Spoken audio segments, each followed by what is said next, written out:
Kiai, Anda karena orang miskin, farji' ila ibadatik, pulanglah ke ibadahmu. Wa aj'alaka dinaraini tahta ra'sik, dan kompensasinya kalau sampean tidak jadi menebang pohon ini, saya transfer tiap malam 2 dinar, langsung bisa ditarik dari ATM kamu, alat tidur malam itu.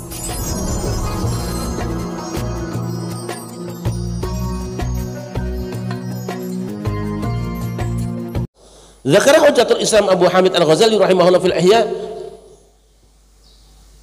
Imam Al-Ghazali, Hujjatul Islam Al-Imam Al-Ghazali menceritakan di dalam kitabnya Ihya Ulumuddin, anna rajulan 'abidan balaghahu anna qauman ya'buduna syajaratan, bahwa seorang ahli ibadah dapat kabar ada satu kaum yang nyembah pohon. Fa kharaja liyaqta'aha, maka si ulama ini keluar dengan tujuan untuk menebangnya. Fa qala lahu iblis, in qata'taha 'abadu ghairaha farji' ila ibadatika. Kata iblis, jika Anda memotong pohon ini, nanti orang-orang juga nyembah yang lain. Memang kerjanya tukang nyembah-nyembah yang enggak.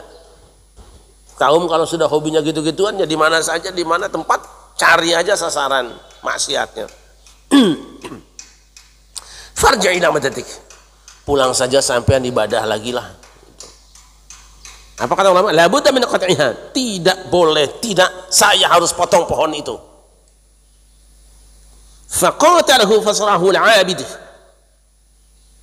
lalu mereka berkelahi dan si ahli ibadah ini bisa meringkus si ketua umum pohon kayu setan tadi. Ringkus iblisnya. Pas diringkus, qala, berkata, anta rajulun faqirun, Kiai, Anda karena orang miskin, farji' ila ibadatik, pulanglah ke ibadahmu, kembalilah. Wa aj'alaka dinaraini tahta ra'sik, dan kompensasinya kalau sampean tidak jadi menebang pohon ini, nanti saya transfer tiap malam 2 dinar, langsung bisa ditarik dari ATM kamu, alat tidur malam itu. ATM itu alat tidur malam di bawah bantal.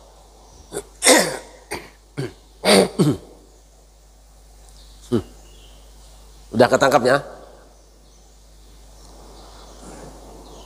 Walau sya'allahu la arsala rasulan yaqta'uha, nanti kalau Allah berkehendak juga dia akan mengirimkan seorang rasul untuk menebang pohon ini. Wa ma 'alaika idza lam ta'budha anta, dan Anda kan tidak berdosa jika Anda nggak ikut menyembahnya. Yang penting Anda jangan jadi anggota itu aja. Jangan ganggu pohon kayu setan ini. Biarkan, jangan dibubarkan, jangan ditebang. Toh Anda yang penting kan tidak usah masuk di situ. Nah, Anda dapat ini. Qala na'am, baiklah kalau begitu. Namanya ulama miskin, kan pikirannya kemana-mana, mungkin bisa bangun pondok, bisa buat maulid Nabi, kan lumayan. Kalau 1 hari 2 dinar ditransfer, kan nggak ada yang tahu ini. Cuma antara saya dengan Anda lah gitu aja, nggak ada yang tahu. Deal.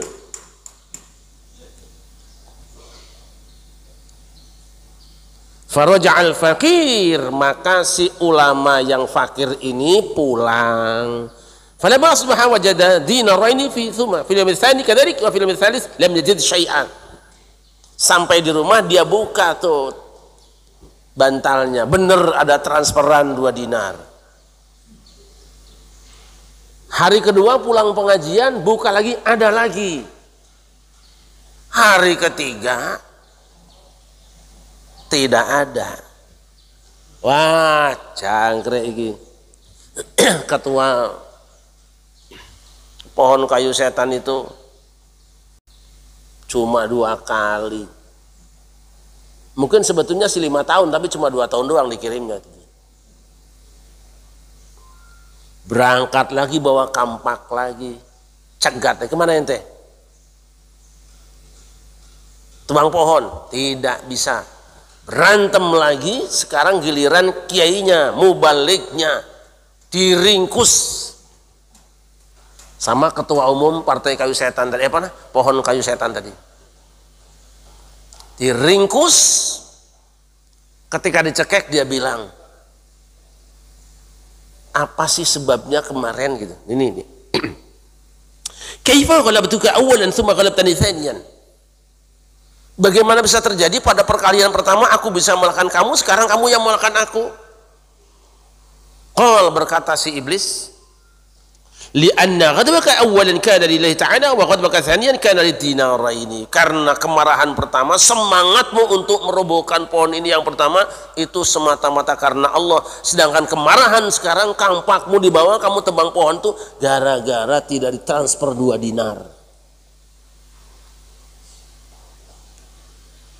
Kalau memang sudah dari awalnya beda dengan kamu, tidak sembarangan bareng-bareng dengan dia, sebab yang kamu hadapi itu bukan batu yang diam, dia juga punya strategi dan punya keahlian. Kalah manusia karena apa? Karena tidak ikhlas. Betapa mahalnya ikhlas. Ini tafsir apa politik ini sebenarnya?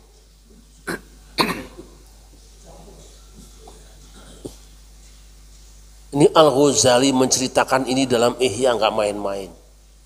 Universal, kemana-mana. Maka ketika engkau akan bertindak apapun juga, bersihkan hatimu dari kepentingan yang bersifat materi. Kalah. Tapi sekarang kan orang main politik tujuannya kekuasaan materi semua. Masih ada orang-orang di belakangmu yang tulus cari dia.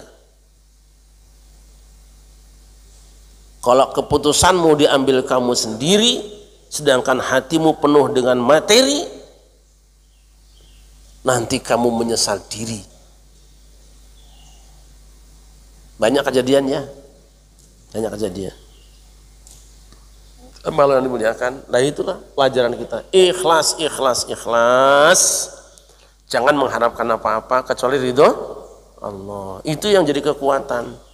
Begitu hati kita ikhlas karena Allah, maka yang turun cahaya Allah. Tapi kalau hati kita membayangkan duitnya dia, nanti dia transfer beneran. Dia juga tahu kok. Deal, oke. Nih. Tapi sehebat-hebatnya persahabatanmu dengan musuhmu yang sudah lama, paling lama cuma 2 tahun ditepati. Sisanya nanti dia akan mengingkari janji, dan ketika engkau marah malah kamu yang dihabiskan dari situ. Wallahu a'lam bishawab.